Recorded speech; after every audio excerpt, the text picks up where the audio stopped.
बोलो श्री सतगुरुदेव भगवान की जय।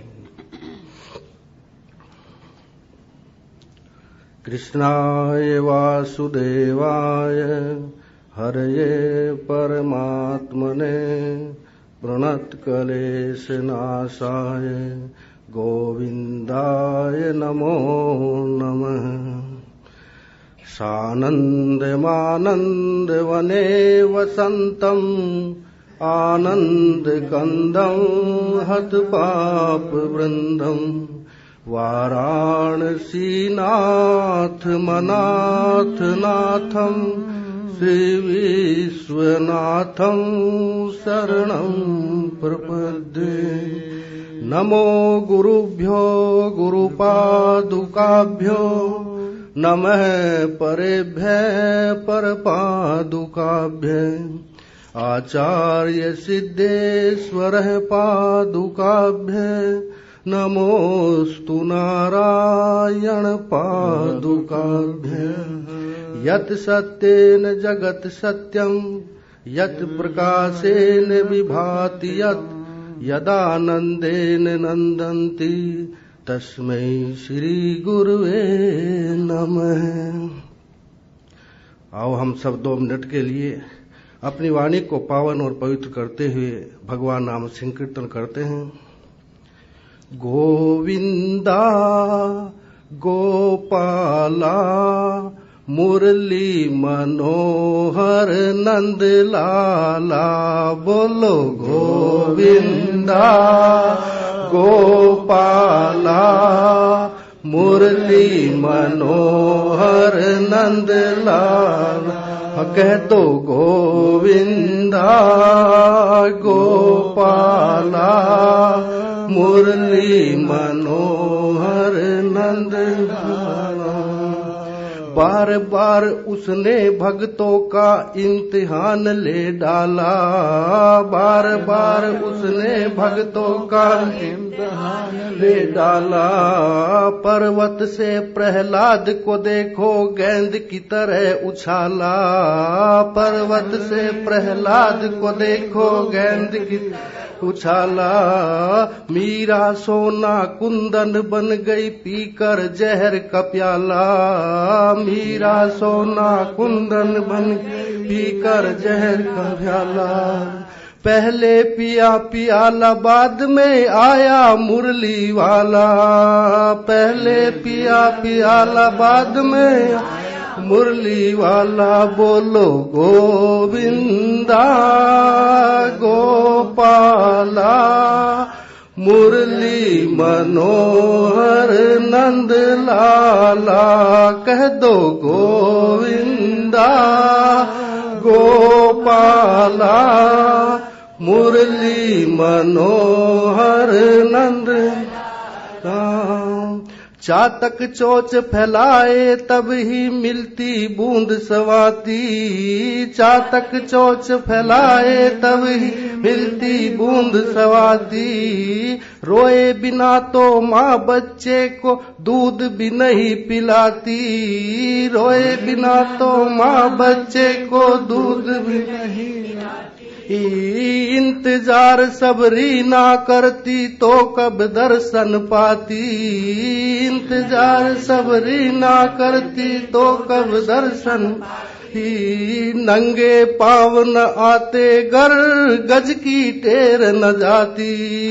नंगे पाँव न जाते घर की टेर न जाती। बोलो गोविंदा गोपाला मुरली मनोहर नंद लाला।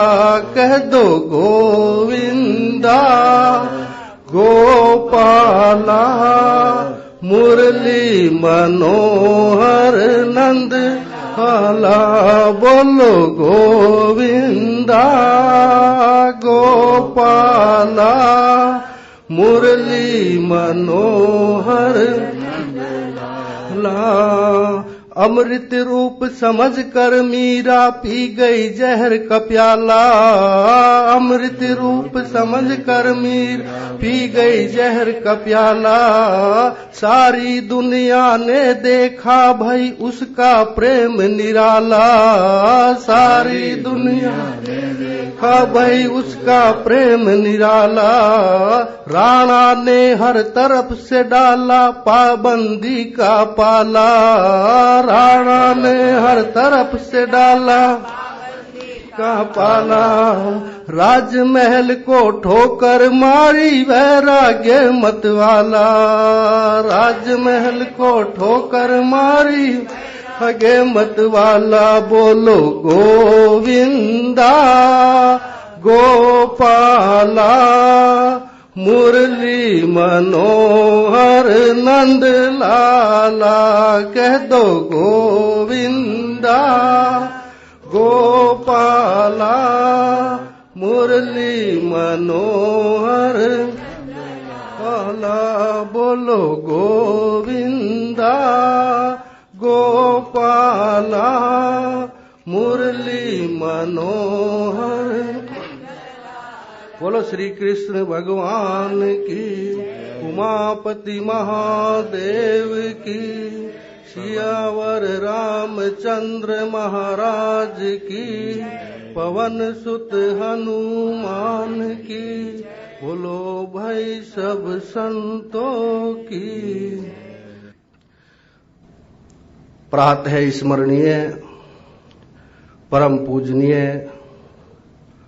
अर्चनीय वंदनीय ब्रह्म श्रोत्रिय ब्रह्मनिष्ठ अनंत श्री गुरु कल्प समलनकृत साक्षात नारायण रूप में विराजमान श्री सतगुरुदेव भगवान के पावन पवित्र युगल चरणों में कोटि सहा दंडवत प्रणाम।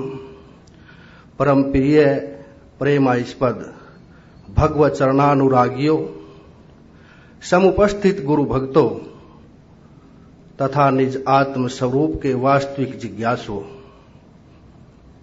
जब एक साधक में मुक्ति की इच्छा जागृत हो जाती है तो वह संसार को कारागार सा समझने लगता है और अपने को कार्पण्य दोष से दूषित सा मानकर किसी महान पुरुष के सानिध्य में जाता है और गुरुदेव को साष्टांग दंडवत प्रणाम करता हुआ अपनी मुक्ति की इच्छा प्रकट करता है। जिस प्रकार मल्लाह किनारे पर नाव लिए बैठे रहते हैं कि कोई आए जिसे हम पार उतारे, उसी प्रकार कृपा के धाम करुणा सागर आत्मवेता महान पुरुष साधकों की प्रतीक्षा में रहते हैं। जब भगवान श्री राम को मोक्ष प्राप्ति की इच्छा जागृत हुई तो वे जाकर शोकशाला में जा बैठे। तब महर्षि वशिष्ठ ने कहा, हे राम, यह अनेक जन्मों के पुण्य का उदय और सुसंस्कारों का फल है कि तुम्हें मुक्ति प्रिय लगने लगी है।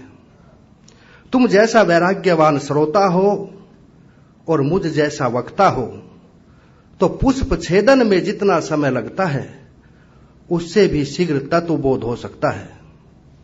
जैसे श्री सुखदेव जी के चरणों में राज ऋषि परीक्षित बैठे हुए थे, जिन्हें 7 दिवस की अवधि में ही ब्रह्म ज्ञान की प्राप्ति हो गई थी।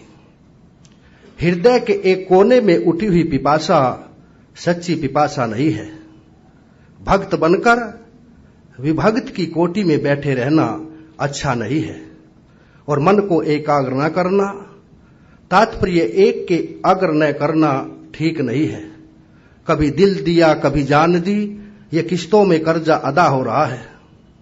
आधा दिल दुनिया की ओर और आधा भगवान की ओर रख करके हम दोनों के लाभ से वंचित रह जाते हैं। भगवान की राह पर तो संसार की सांसारिकता को निर्मोही की भांति छोड़ना पड़ता है और इसकी हकीकत को समझकर अभिनेता की तरह बनना पड़ता है और सच्चे हृदय से कहना पड़ता है, माधव जन्म तुम्हारे लेखे।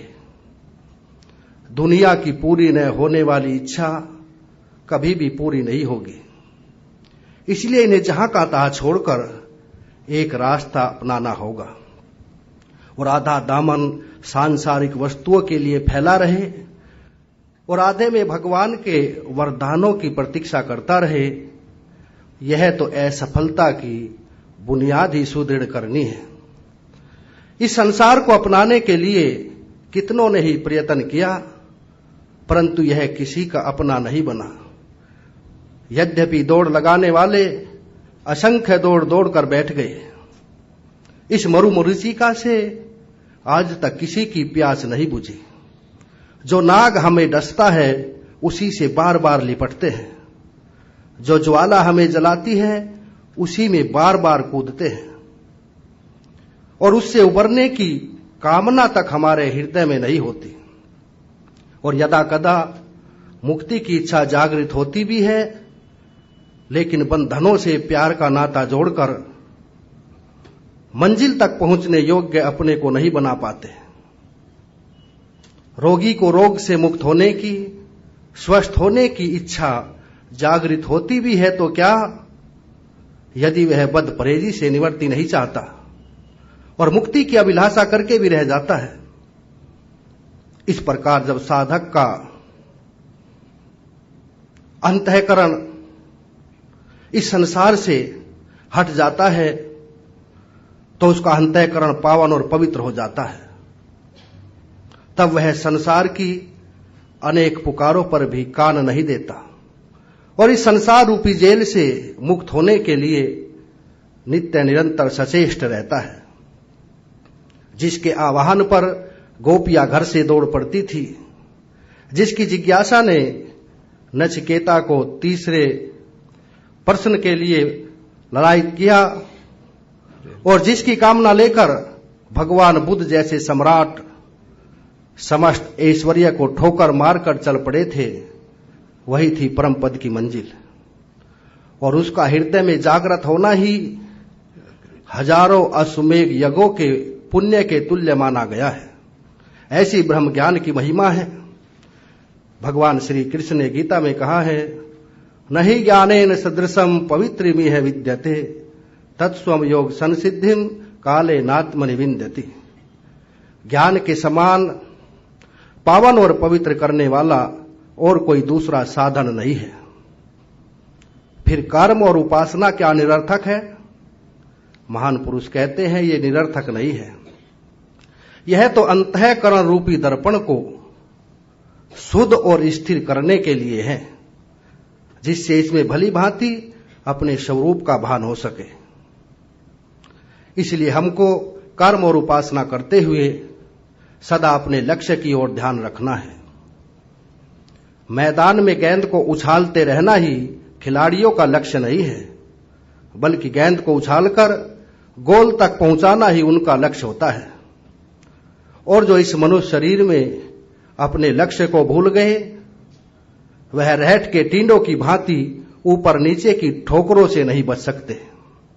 इसीलिए उत्तिष्ठत जागृत प्राप्यवरा निबोधत है, उठो जागो और महान पुरुषों के चरण कमलों में पहुंचकर इस आत्मज्ञान को प्राप्त करके अपने मनुष्य जीवन को सार्थक बनाए।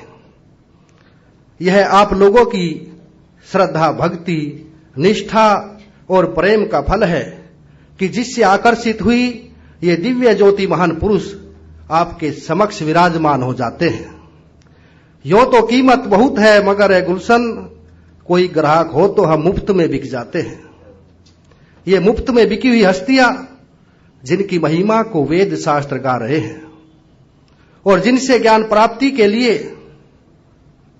नचिकेता यमराज के दरवाजे पर 3 दिवस तक भूखे प्यासे खड़े रहे, जिस ज्ञान को प्राप्त करने के लिए इंद्र प्रजापति के आश्रम में 101 वर्षों तक ब्रह्मचर्य का पालन करते हुए आश्रम की सेवा करते रहे, जिस ज्ञान को प्राप्त करने के लिए राजा जान श्रुति अपनी विदुषी पुत्री और स्वर्ण मुद्राएं लेकर के रैक मुनि के चरण कमलों में स्थापित हुए, उपस्थित हुए और जिस ज्ञान को प्राप्त करने के लिए स्वयं भगवान श्री कृष्ण अपनी पत्नी सत्यभामा को लेकर के घोड़ों की जगह दोनों रथ में जुड़ करके दुर्वासा ऋषि को बैठाकर द्वारिका में लेकर के आए, और जिस ज्ञान को प्राप्त करने के लिए गोपीचंद भरत हरि जैसों ने सिर में खाक डाली।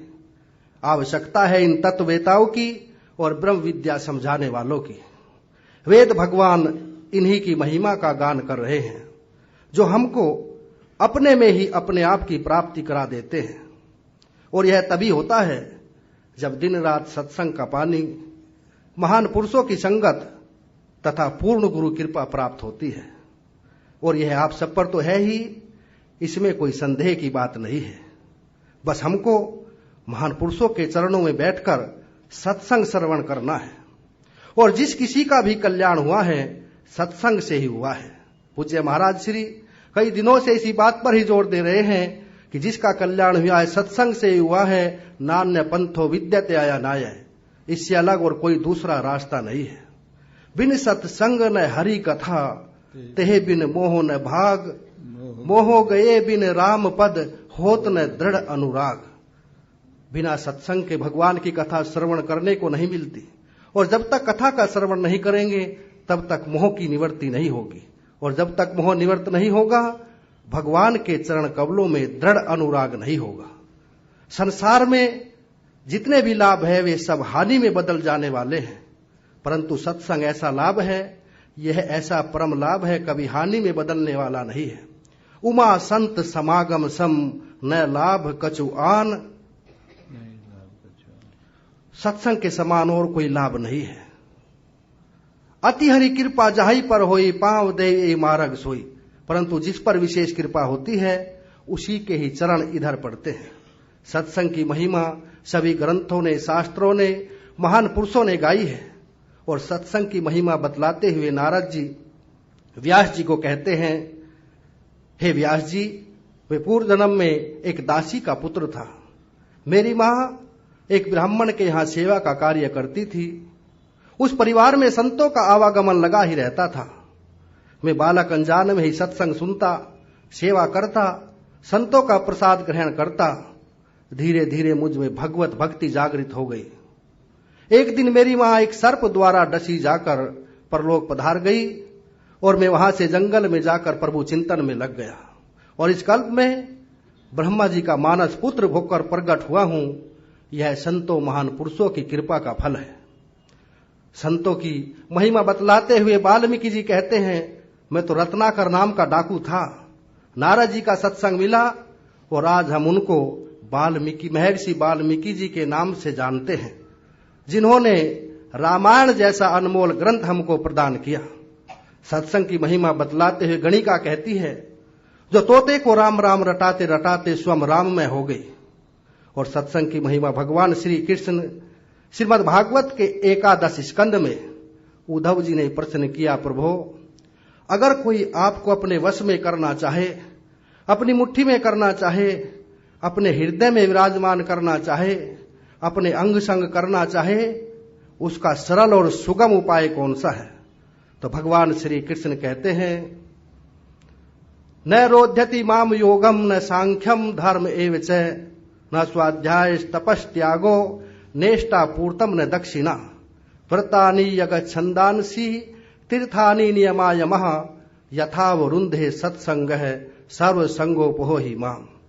अगर मुझको प्राप्त करना चाहते हैं, न तो मैं योग से मिलता हूं, न सांख्य से, न वैशेषिक से, न न्याय से, उत्तर मीमांसा से, न पूर्व मीमांसा से, न धर्म करने से, न स्वाध्याय करने से, न यज्ञ से, न जप से, न तप से, न तीर्थ से, न दान से। मुझको प्राप्त करने का एकमात्र उपाय सत्संग ही है। और भगवान शंकराचार्य जी ने भी सत्संग की महिमा में कहा है, सत्संगत्वे निसंगत्वम, निसंगत्वे निर्मोहत्वम, निर्मोहत्वे निश्चलितत्वम, निश्चलितत्वे जीवन मुक्ति। सत्संग करने से मनुष्य के अंदर असंगता आती है, और जब असंगता आ जाती है तो मोह दूर हो जाता है।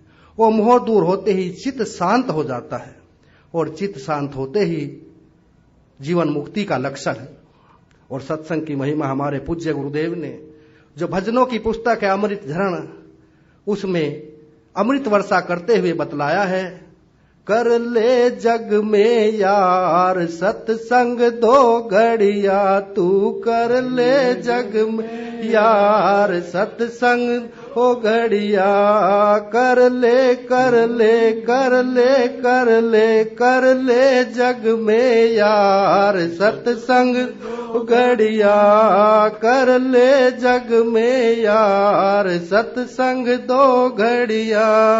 सत्संग में जो रस आता है, सत्संग में जो आता है, वैसा रस कहाँ पाता है, वैसा रस कहाँ पाता है। जीवन है दिन चार सत्संग दो घड़िया, जीवन है दिन हर सत्संग या, कर ले जग में यार सत्संग दो घड़िया, कर ले जग में हर सत्संग घड़िया।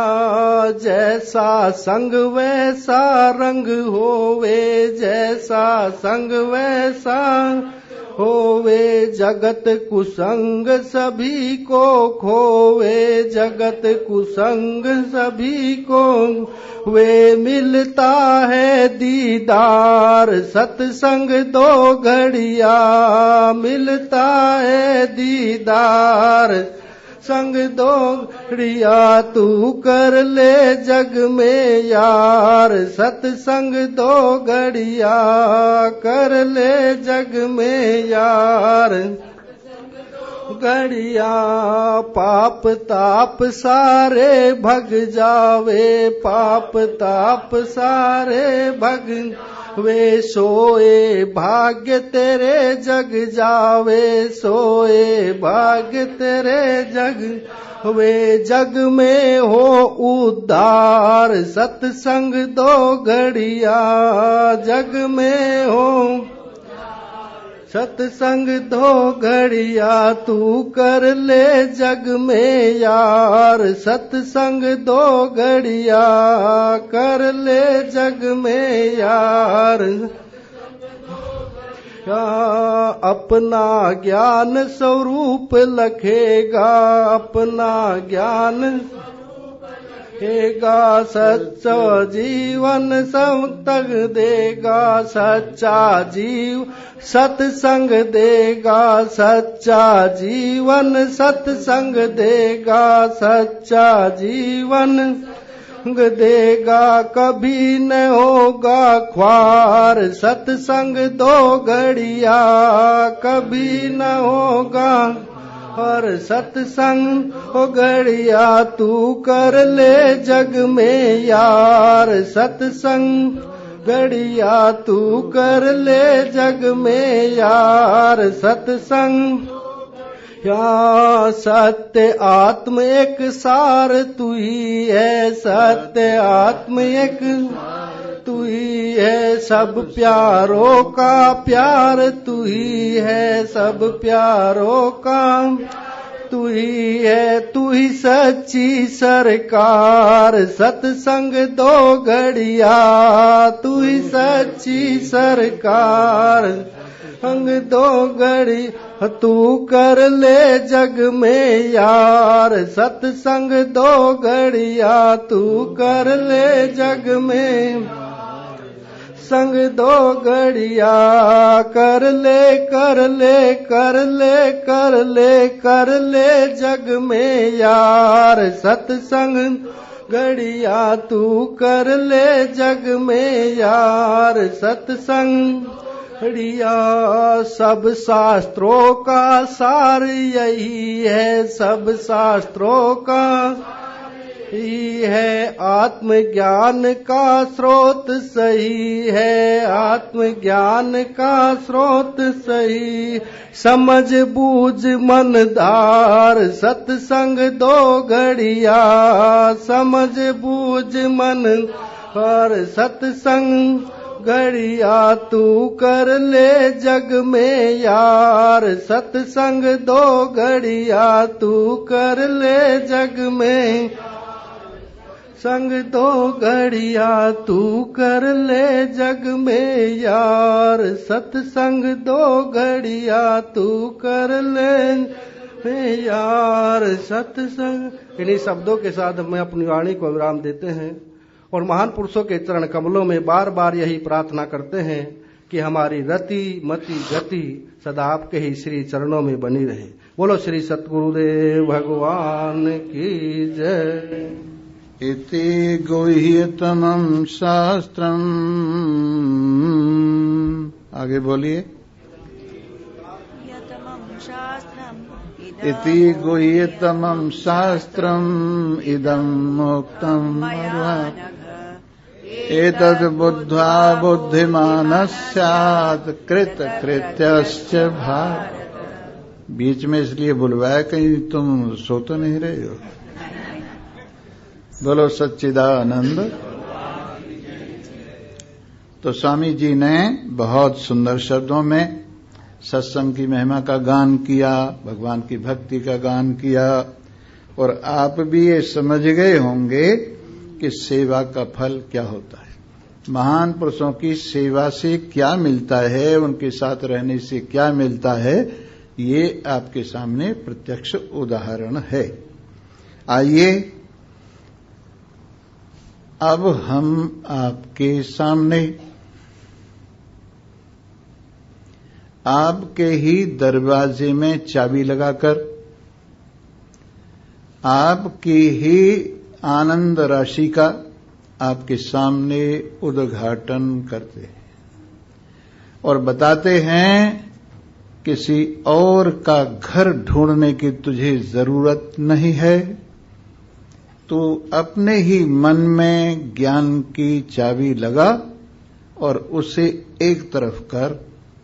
तेरे मन के पीछे ही ये आनंद घन सच्चिदानंद ब्रह्म जो अनंत निधि है तुझ में वर्तमान है।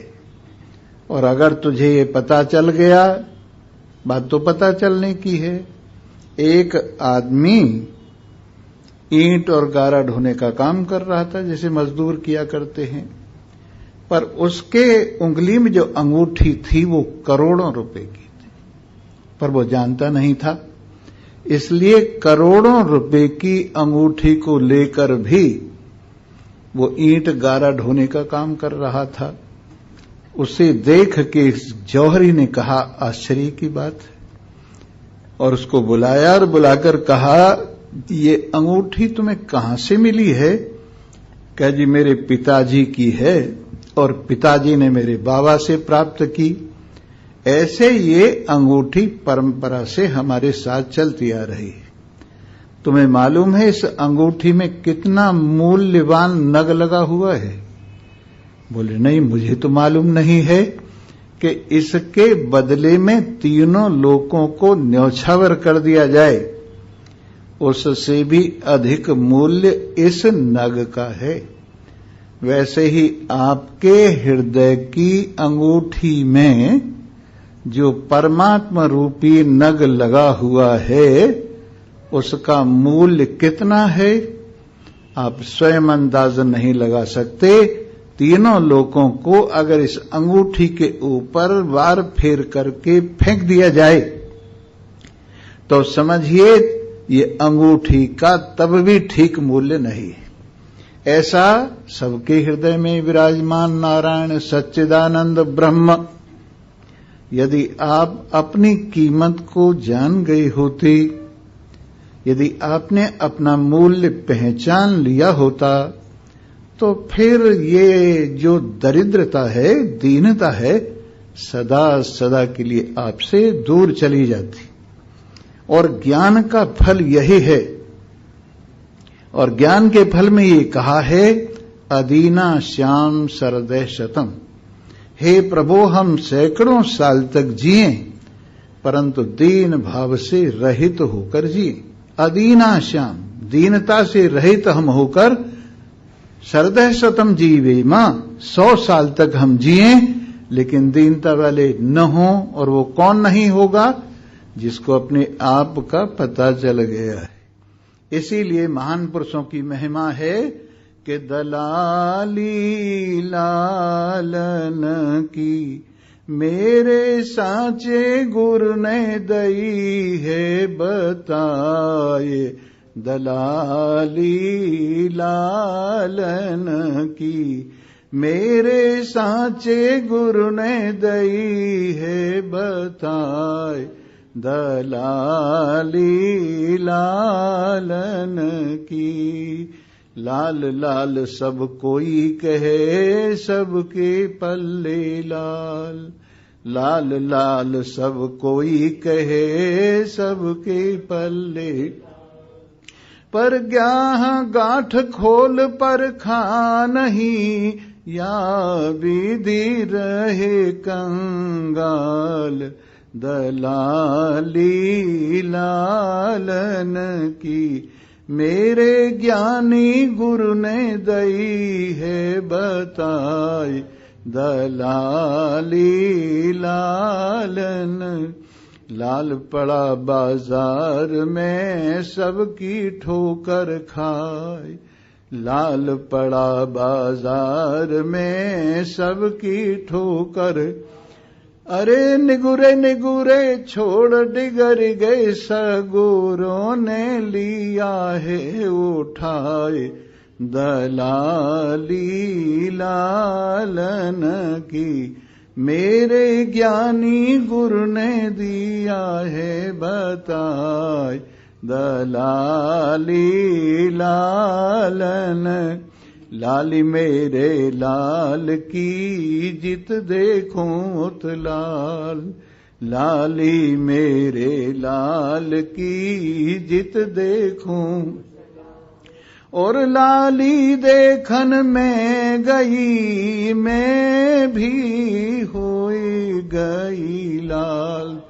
दलाली लालन की मेरे ज्ञानी गुरु ने दई है बताई। दलाली लालन की लाल कभी कहता नहीं मेरा लाख रुपए का मोल। लाल कभी कहता नहीं मेरा लाख रुपए का। और जो कोई इसको जानेगा वो ले जाएगा अकरे मोल। दलाली लालन की मेरे ज्ञानी गुरु ने दई है बताए। ओ दलाली लालन की। एक लालड़ी होती है और उसका मुंह काला होता है जिसको रत्ती कहते। वो जो है लालड़ी चमकदार बहुत है और लाल से कई गुनी चमत्कार यानी उसके अंदर चमक है। लेकिन फिर भी उसका मुंह काला है क्योंकि वो लाल नहीं है, लालड़ी है, नकल कर रही है। उसका मुंह जो है किस लिए काला है कि वो लाली तो हो गई उसमें पर फिर भी वो लाल नहीं बन सकी। उसी प्रकार से लालड़ी जो है संसार का सारा माल लालड़ी है। इसके अंदर मकान भी लालड़ी हैं, कपड़े भी लालड़ी हैं, जूते भी लाडली हैं और क्या कहें हर चीज यहाँ की जो है क्या लालड़ी है। और ये हमारा शरीर भी लालड़ा है। ये शरीर भी हमारा क्या है, ये भी लालड़ा है। और हम इसको क्या समझ रहे हैं, लाल समझ रहे हैं। क्यों समझ रहे हैं, हमने किसी से सीखा नहीं, हमने किसी से सीखा नहीं, हमने किसी से जाना नहीं, हमने किसी की सेवा की नहीं। भगवान स्वयं कहते तद विधि प्रणपाते न पर प्रश्नेन सेवय। इस तत्व को कैसे जाना जाता है, पहले जाइए नमस्कार कीजिए क्योंकि नम्रता से ही सब कुछ मिलता है। जंगल में पहाड़ी में तालाब नम्र होता है, सारी पहाड़ी के पानी को अपने में खींच लेता है। उसी प्रकार सुराही के नीचे गिलास लगता है, सुराही का पानी तब उसमें पड़ता है। इसलिए जहां नम्रता है वहीं पर गुण आते हैं। सिमिटी सिमिटी जल भरहि तलावा, जिम सद्गुण सज्जन पहि आवा। चारों ओर से तालाबों में जल आ रहा है पहाड़ों का। क्यों? क्योंकि नम्रता है उसके अंदर। इसलिए पहली बात हुई तद विधि प्रणिपातेन, प्रकृष्ट रूपेण, यानी पूरे रूप से। और जब निपात होता है, नीचे लेटना होता है, मन समेत, तन से ही नहीं मन समेत जब नमस्कार की जाती है तो ये प्रणिपात हो गया। तो इस तत्व को कैसे जाना? पहले नमस्कार करो। तद विधि प्रणिपातेन परिप्रश्नेन सेवया, इस सेवा को पहले ले लो और परिप्रश्नेन को इधर ले आओ, इसके बाद सेवा करो। और सेवा का मतलब आपकी अपनी इच्छा नहीं है। एक दफे हम एक ग्रंथ लिख रहे थे, एक माई आई लोटे में पानी लेके और छिड़क दिया ऊपर, जय हो महाराज, जय हो महाराज, जय माई। बताओ, कर लो उसकी सेवा, ग्रंथ का नाश कर दिए। तो सेवा का मतलब ये नहीं कि जो आप चाहें, जैसे आप चाहें वो सेवा होती है। सेवा वो होती है जिसकी आप सेवा कर रहे हैं, उसकी इच्छा देखिए, उसकी जरूरत देखिए और उसकी आज्ञा से जो वो कहें वो करना चाहिए, सेवा कहलाती है।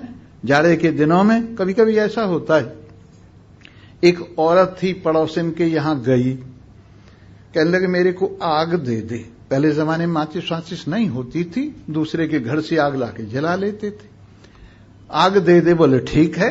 अब वो मूसल से धान कूट रही थी, यों मूसल किया, ऊपर रुक गया और उसने आग लेके दे दी। कहने लगी ये क्या जादू है कि मूसल कैसे ऊपर रुक गया? कि मैं हूं पतिव्रता, और जो पतिव्रता होती हैं वो सब कुछ कर सकती हैं। अच्छा, फिर ऐसी बात है तो एक काम करो, मुझे भी बताओ कैसे पतिव्रता हुआ जाता है। जब पति बाहर से आए, प्रेम पूर्वक नमस्कार करके उसको स्नान कराए गर्म पानी से, फिर उसके बाद में उसको आराम करने के लिए कहे, आराम करें वो, और फिर भोजन तैयार करे और भोजन कराए, और जब सोने लगे तो वो पंखे से हवा करे। बोले ठीक है, ये मैं भी करूंगी। और उसने क्या किया, खूब अच्छी तरह से गर्म पानी करके कनस्तर में रख लिया। और जब वो पतिदेव आए, बैठो नीचे। बोले क्यों? स्नान कराना है मेरे को। क्यों स्नान क्यों कराना है? कि मुझे पतिव्रता बनना है आज। तुम्हें क्या पता इन बातों को, बैठो यहां। और गरम गरम पानी ऊपर से डाल, तेरा नाश हो जाए, मैं तो जल गया जल गया। ऐसा ही होता है पतिव्रता, चुप रहो। और इसके बाद में फिर कहा, अच्छा यहां चारपाई पे लेट जाओ। और चारपाई पे दर्द हो रहा, लेटे लेटे, फिर लो भोजन करो। अब बेचारे क्या भोजन करें, थोड़ा बहुत उसकी डर से खाया, थोड़ा बहुत। अब लेट जाओ, हवा करने लगी, आंखें बंद कर लो, सो जाओ। अब उस दर्द में सोया जाए क्या, पर सुला दिया। इसके बाद में कहने लगी चलो अब कूटती हूं धान, और यों करके मूसल यों ऊपर किया, धड़ाम उसके सिर में लगा। ये सब बेकार की बातें हैं, कहीं पतिव्रता के कहने से मूसल रुकते हैं क्या? ये सब कहने की बातें। तो वैसे ही हम लोग भी एकदम हथेली पर सरसों जमाना चाहते, परंतु साधना के लिए चार चीजें होनी चाहिए। एक तो साधना दीर्घ काल तक होनी चाहिए, एक साधना निरंतर होनी चाहिए, एक साधना में धैर्य होना चाहिए, एक साधना में विश्वास होना चाहिए। अगर चार ये चीजें आपकी साधना में हैं तो साधना सफल होगी। और यों नहीं देखा देखी, यों ही चुटकियों में सारी साधना सफल हो जाए। अनेक जन्म संसिद्धि प्राप्ता जनकादय, जनक इत्यादि ने अनेक जन्मों तक ये मेहनत की, परिश्रम किया, तब उसको ये सहजता मिली कि गृहस्थ में रहते रहते भी कमल पत्रवत रहता है।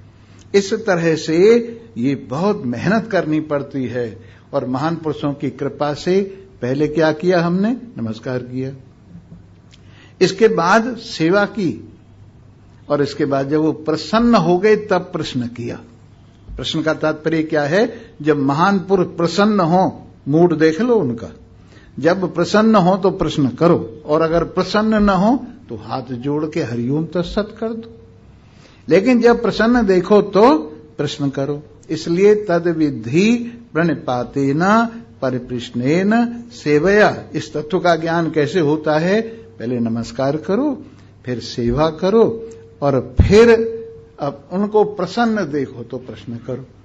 कौन सा प्रश्न करो? यही अपार संसार समुद्र मध्य समज्जतो में शरणम किमस्ति। हे प्रभु, मैं अपार संसार सागर में डूब रहा हूं, कृपा करके मुझे बताएं कि मैं इस भव सागर से कैसे पार होऊंगा। तो वो कहते हैं विश्वेश पादाम भुज दीर्घ नौका, भगवान के चरण कमलों की जो दृढ़ नाव है तो उसमें बैठ जा। और यहां भगवान के चरण कमल है। सत्संग क्या है? भगवान के चरण कमल है, और यही वो दृढ़ नाव है जो भवसागर से पार ले जाती है। जहां भगवान की चर्चा होती है वहां भगवान चरणों से लेके ऊपर तक रहते, पर पहले चरण देखने चाहिए, चरण ठीक टिके हुए कि नहीं। भगवान के चरणों को पहले देखना चाहिए और फिर ऊपर मुंह तक जाना चाहिए, धीरे धीरे धीरे धीरे। इस तरह से सत्संग क्या है? ये भगवान के दृढ़ चरण कमल हैं, और इनके माध्यम से आदमी भवसागर से पार हो जाता है। इसलिए अपार संसार समुद्र मध्य समज्जतो में शरणम किमस्ति, गुरो कृपालो कृपया वदैतद विश्वेश पादाम्बुज दीर्घ नौका। इस तरह से जब आप नम्र होकर महान पुरुषों के चरणों में बैठेंगे तो महान पुरुष जानते हो, आरत अधिकारी जहां पावहे, गूढ़ौ तत्व न साधु दुरावहे। अगर कोई सामने ऐसा अधिकारी है कि उसके बिना उसका काम नहीं चल रहा है, इस तत्व ज्ञान के बिना वो अपने जीवन को अधूरा समझ रहा है, अपने जीवन को भार समझ रहा है, अपने जीवन को कष्ट मात्र समझ रहा है, ऐसा आर्त अधिकारी महान पुरुषों के चरणों में जाता है तो गूढ़ तत्व न साधु दुरावहे। गूढ़ से गूढ़ तत्व को साधु लोग छिपाते नहीं।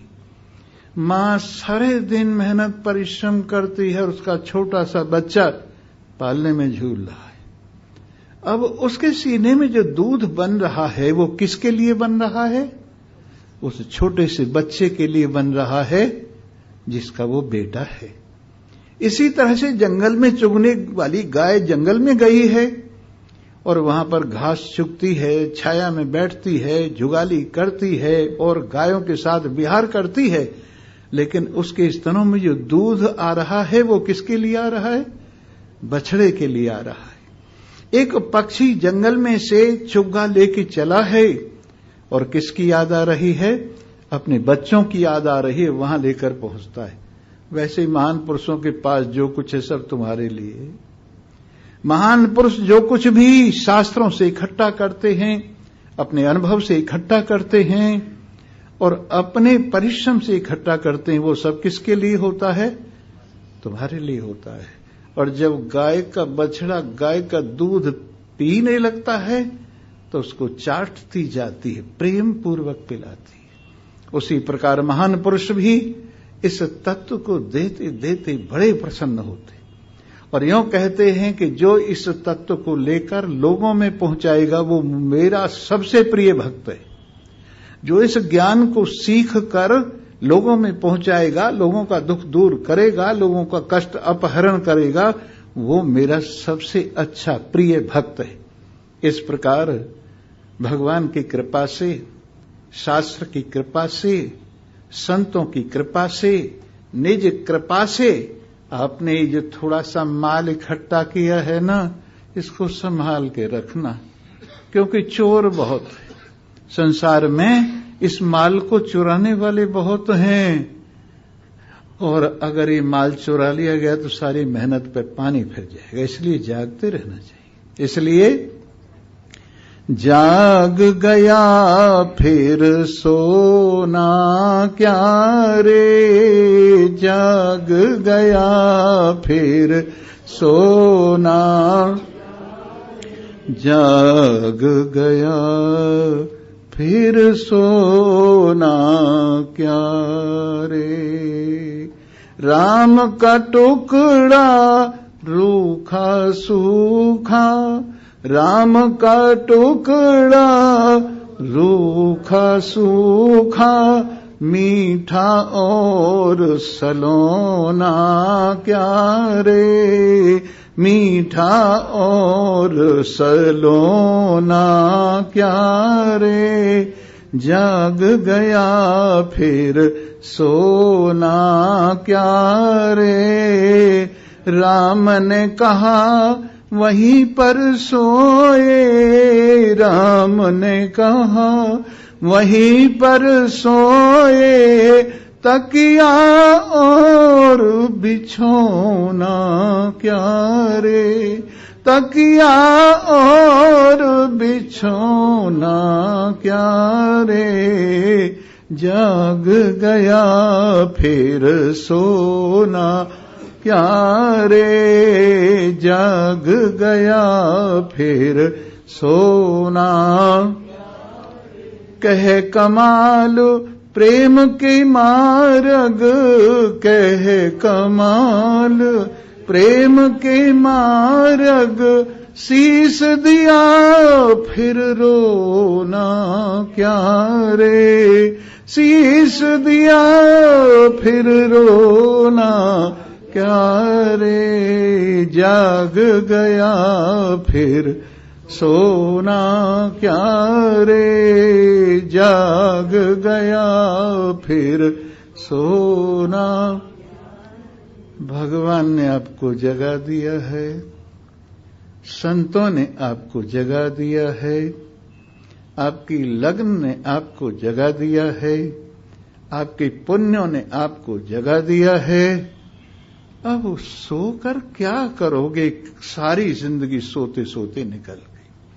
बालकपन सोते सोते चला गया, जवानी सोते सोते चली गई, अब ये कुछ श्वास रह रहे हैं, इनको वसूल करो ठीक तरह से। एक किसान नदी के किनारे पर मक्की बो रखी थी उसने अपने खेत में, उसकी रखवाली किया करता था।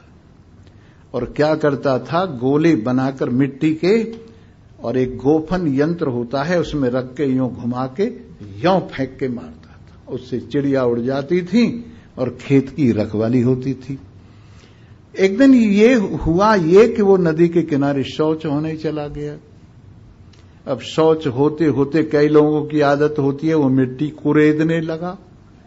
मिट्टी कुरेदते कुरेदते उसमें एक तांबे की इतनी बड़ी हांडी निकली और उसके अंदर गोल मोल चिकने चिकने बहुत साफ सुथरे मजेदार पत्थर निकले।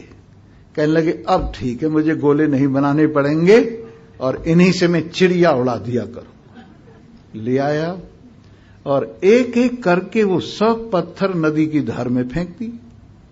एक पत्थर रह गया, उसकी घरवाली बच्चे को लेके वहां आ गई। बच्चे ने देखा खिलौना बहुत सुंदर, जेब में रख लिया और घर आ गई। घर आके घर में इतनी गरीबी थी, नमक तक भी नहीं था। उन्होंने सोचा चलो इसके बदले में थोड़ा सा नमक सेठ जी दे देगा और चलो आज का काम चल जाएगा। गए और जाके कहा कि जी हमें थोड़ा सा नमक दे दो। बोले पैसे? कि ये देख लो अगर तुम्हारे कुछ काम का हो। नहीं, वो भी बेचारा नमक बेचने वाला था। कहने लगा ये क्या ले रही, पत्थर सा? वहां एक जौहरी बैठा था और जौहरी ने उसे देखा, वो तो करोड़ों रुपए का था। कहने लगे देवी आपको पता है वो ठग नहीं था, ईमानदार आदमी था, आपको पता है ये कितनी कीमत का है? बोले जी मुझे क्या पता, मैं तो बेचारी सीधी सादी औरत हूं। कहने लगे ये 1 करोड़ रुपए का कम से कम है और ले 10 लाख रुपए अभी पेशगी ले जा, और हमारे पास नहीं फिर बाद में सौदा, बाद में हिसाब किताब होता रहे। उन जमानों में 10 लाख का बड़ा मूल्य था। उसने पति को बताया भी नहीं और बड़ा ठाट बाट का मकान जल्दी से जल्दी तैयार करा दिया। और उधर फसल पक गई और किसान अपनी फसल को लेके घर आ गया। देखा तो कमाल, अरे ऐसे महल, ये किसका है मकान? कि ये आपका है। कैसे बन गया? कि वो जो पत्थर पड़ा था ना वहां एक, वो आपका बेटा ले आया यहां, और मैं नमक लेने गई तो मुझे पता चला वहां एक जौहरी बैठा था कि ये तो करोड़ों रुपए का, एक उसने 10 लाख रुपए तो अभी दे दिए मुंह दिखाई, और फिर हिसाब किताब होता रहेगा। उसको बेहोशी आ गई और सोचने लगा मैंने तो ऐसे नदी की धार में कितने फेंक दिए। बोले जो चले गए सो चले गए, जो है उनका लाभ उठाओ। तो मेरे मित्रों, हमारे हृदय की हांडी में जो श्वासों के लाल भरे पड़े हैं, उनको हमने विषयों की चिड़िया उड़ाने के लिए काल की नदी में फेंक दिया। अब जो चले गए वो तो चले गए, पर जो बाकी रह गए हैं, अगर तुम उनका मूल्य भी वसूल करो, गई सो गई, अब राख रही को। जो चली गई वो तो चली गई, जो बाकी रह गई उसको तो रखो। इसीलिए गोस्वामी जी 2 लाइन में एक बहुत अच्छी बात कही है। अब लो नसानी अब न सहे हूं, आयु का धन। अब लो नसानी अब न सहे हूं, अब न सही हूं राम, अब न सही हूं, अब लो नसानी अब न सहे हूं। हृदय राम भगत चिंता मणि पाई, राम भगत चिंता मणि पाई, उर करते न खसे हों, उर करते न खसे हों, अब लो नसानी। पर अब न सही हूं मैं, अब न सही हूं, अब लो नसानी। कितनी आयु खो डाली, लेकिन बहुत हो गया। हमने जो आत्मघात किया है अपने साथ, हमने जो अपने आप को अपने हाथों से संसार के इस सागर में डुबोने का प्रयत्न किया है, बहुत हो चुका है। अब नहीं, महान पुरुषों की कृपा हो गई है। अब नहीं, शास्त्र की कृपा, गुरु की कृपा हो गई है। अब नहीं, हमारी निज की कृपा हो गई है। अब हम इन श्वासों को बेकार नहीं जाने देंगे, और हर सांस पर, हर प्राण पर प्राणपति का स्मरण करेंगे। तो इस तरह से इति गुह्यतमं शास्त्रम, जो सबसे अधिक छिपाने की चीज है, ये अपने आप ही छिपी हुई है। कौन पकड़े, कौन ले इसको? ये चीज ऐसी छिपी हुई है, किसी की अक्ल में आती ही नहीं है। भगवान ने ऐसा ही मोह माया डाली है कि ये धन अपने आप ही छिपा पड़ा, यहां पड़ा है, पर हम ग्रहण नहीं कर सकते। हमारे सामने हम ग्रहण नहीं कर सकते। क्यों? ऐसा छिपाया, अकल पे पर्दा डाला है भगवान ने, सब कुछ पड़ा है, पर हम ग्रहण नहीं कर सकते। ये क्या हो गया है? गड़बड़ हो गई। इसलिए इति गुह्यतमं शास्त्रम, अत्यंत गुह्य, साधारण आदमी की समझ में आता ही नहीं है इस शास्त्र को। जो आपको सुनाया है वेदांत शास्त्र, जो आपको भगवान के वचनों के माध्यम से आपकी महिमा बताई है, भगवान के वचनों के माध्यम से आपको जो इसकी गूढ़ता समझाई है, इति गुह्यतमं शास्त्रम, ये शास्त्र अत्यंत गुह्यतम, सबसे गहरा है। और इस प्रकार से यदि शास्त्रम गुह्यतमम, छिपाने योग्य है, और कोई कोई इसको जानता है। और जो इसको जानता है वो वेद को जानने वाला है। जो इसको जानता है, इति गुह्यतमं शास्त्रम इदम उक्तम मया नघ, हे निष्पाप अर्जुन, तेरे प्रति इसको मैंने कहा, निष्पापों के प्रति कहता हूं, जो मेरे से मन लगाए हुए हैं उनके प्रति कहता हूं, जो पूरा दिल लगा के सुनते हैं उनके लिए कहता हूं। बाज आदमी तो ऐसे हैं कि संसार को इतने जोर से संभाले हुए हैं कहीं इधर उधर न हो जाए, और भगवान को सुनते सुनते भी अंदर नहीं आने देते हैं, क्योंकि लोभ ने दरवाजे बंद किए हुए, काम ने, क्रोध ने दरवाजे बंद किए हुए हैं। इसलिए सुनकर भी वो अंदर नहीं आने देते। एक आदमी कह रहा था एक संत को, कहने लगे मैं भगवान का बहुत भजन करता हूं, बहुत अच्छी बात है, बस मेरे में एक ही कमी है, मैं लोभी बहुत हूं। मैं आपको बताएं क्या इस बात को? हाँ बता ही देता हूं, क्या समझोगे तुम भी। एक बार मनुष्य भी, देवता भी और असुर भी प्रजापति के पास गए और उनसे कहा कि हमें उपदेश दो। तो उन्होंने कहा दा दा दा। क्या उपदेश दिया? 3 दा बोले, दा दा दा। सबसे पहले देवताओं को पूछा तुम क्या समझे? कह जी हम विषयी बहुत होते हैं, हमारी नीयत बड़ी खराब होती है। देवताओं की नीयत बड़ी खराब होती है, इंद्र बेचारे को इसका फल भोगना पड़ा है, इसलिए हमारी नीयत बड़ी खराब है। इसलिए आपने कहा है अपने मन का दमन करो, दैसे दमन आपने बोला है। बोले ठीक। इसके बाद असुरों का नंबर आया। क्यों भाई, तुमने दैसे क्या सीखा है? कि जी देखो दुराचारी हम नहीं हैं, लेकिन हम निर्दयी बहुत, हम निर्दयी बहुत हैं, इसलिए आपने उपदेश दिया दया करो। फिर आया मनुष्य का नंबर। भाई तुमने क्या सीखा है? कि हमारे जैसा लोभी कोई नहीं,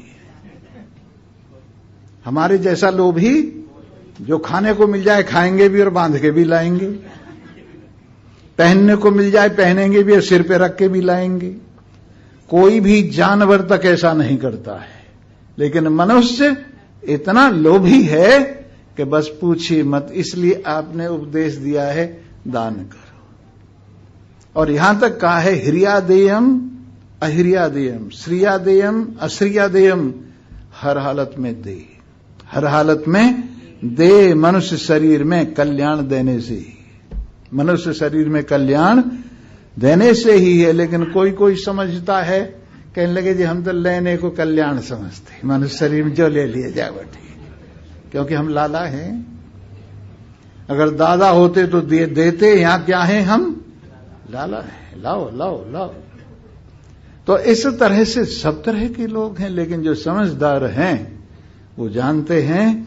आपको पता है सफेद रंग आपको इतना अच्छा क्यों लगता है, और ये काला रंग आपको इतना भद्दा क्यों लगता है? इसकी वजह है, और इसकी वजह क्या है? ये जो सफेद रंग है सूरज के सारे रंगों को वापस कर देता है। सूरज के जितने रंग जमीन पर आते हैं ये सफेद रंग सबको वापस कर देता है। त्यागी होने के कारण ये सबको अच्छा लगता है।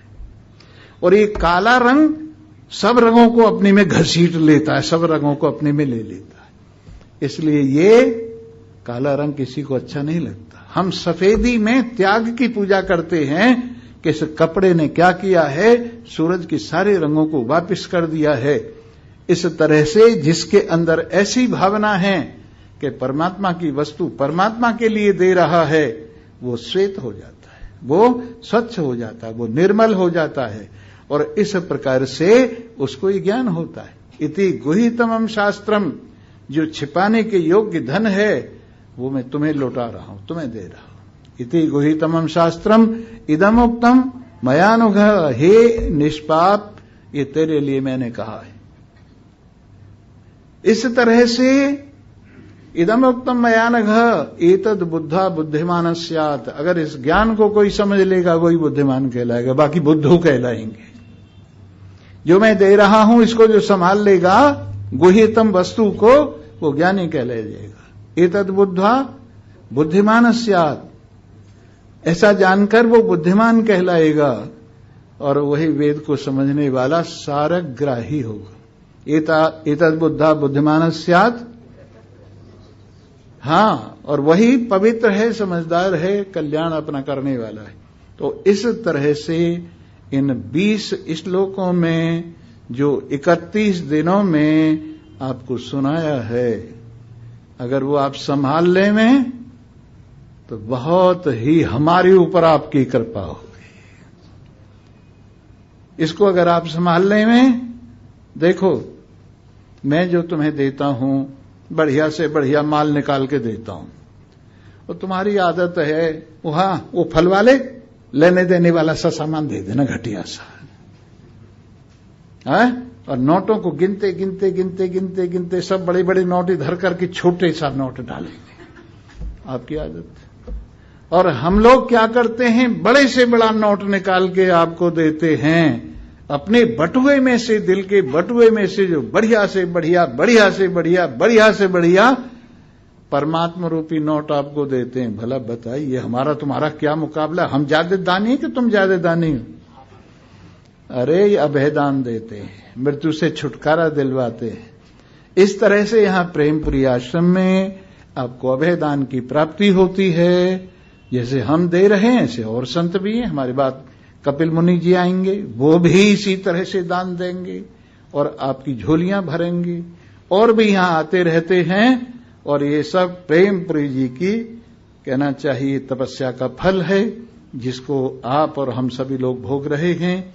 इसलिए उनको नमन करते हुए और बाद में जो संत आए हैं उन सबको नमन करते हुए, सभी संतों को अपना प्यार अर्पण करते हुए ये कथा परिपूर्ण कर रहे हैं। और फिर आगे की राम जाने क्या होगा। पर इस साल का भगवान जी ने निर्विघ्न कार्य पूरा कर दिया। निर्विघ्न कार्य, तुम चाहे आए ना आए हो तो तुम्हारी मर्जी है। तुमको बहाने मिल गए हो तुम्हारी मर्जी, पर मैंने कोई बहाना नहीं किया। चाहे सिर में दर्द हो, चाहे पेट में दर्द हो, चाहे कुर्सी पे बैठ के आया हूं, चाहे कैसे भी आया हूं, कोई बहाना नहीं किया है। और इस तरह से आप इस परिश्रम को जरूर सफल करेंगे।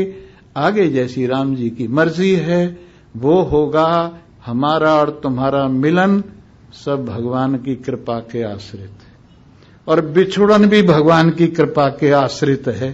क्योंकि सुनते सुनते तुम थक गए होगे, सोचते अब नया माल होना चाहिए कुछ, इसलिए बिछुड़ना भी भगवान की कृपा ही है। इस तरह से आप सभी को धन्यवाद देते हुए, इस शुभ स्थल और इसकी मैनेजिंग कमेटी सबको धन्यवाद देते हुए, यहाँ के सेवक वृंद, यहाँ के और किसी भी तरह से इस शुभ स्थल की सेवा करते हैं, अपना मन लगाकर उन सबको हमारा धन्यवाद है। और हम चाहते हैं कि सभी इस तरह से अपना कल्याण करते हुए अपना ये मनुष्य जीवन सफल करें। इन्हीं शब्दों के साथ आप सभी को धन्यवाद है। सर्वे भवन्तु सुखिनः, सर्वे सन्तु निरामया, सर्वे भद्राणि पश्यन्तु, मा कश्चित् दुःखभाग् भवेत्। ओम शांति शांति शांति।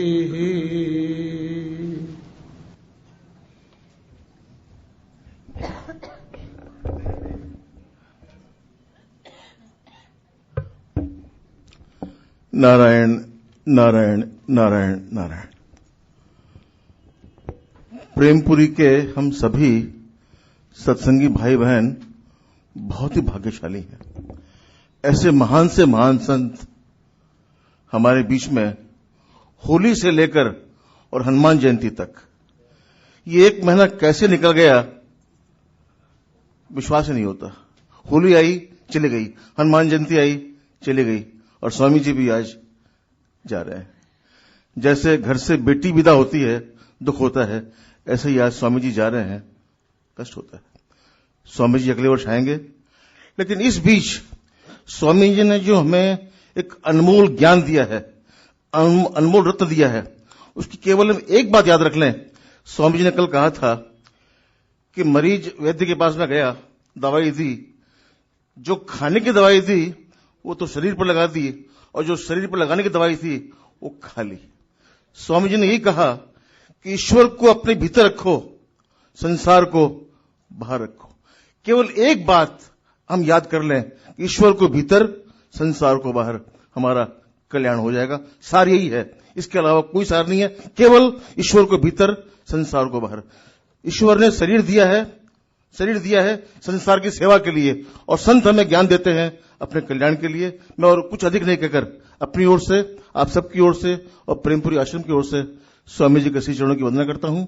ईश्वर से ही प्रार्थना है कि स्वामी जी का स्वास्थ्य अच्छा रहे, और इसी तरह से हर वर्ष हमें आकर अपने ज्ञान के द्वारा लाभान्वित करते रहे। सर्वे भवन्तु सुखिनः, सर्वे सन्तु निरामया, सर्वे भद्राणि पश्यन्तु, मा कश्चित् दुःखभाग् भवेत्। बड़ी कृपा है जो निरंतर आते रहे। स्वामी जी ने सत्संग की जो महिमा बताई, वाकई सुनकर बहुत अच्छा लगा। इतनी सुंदर सत्संग की महिमा आपने बताई है कि मेरे पास उनके लिए कहने के लिए शब्द नहीं है। धन्यवाद।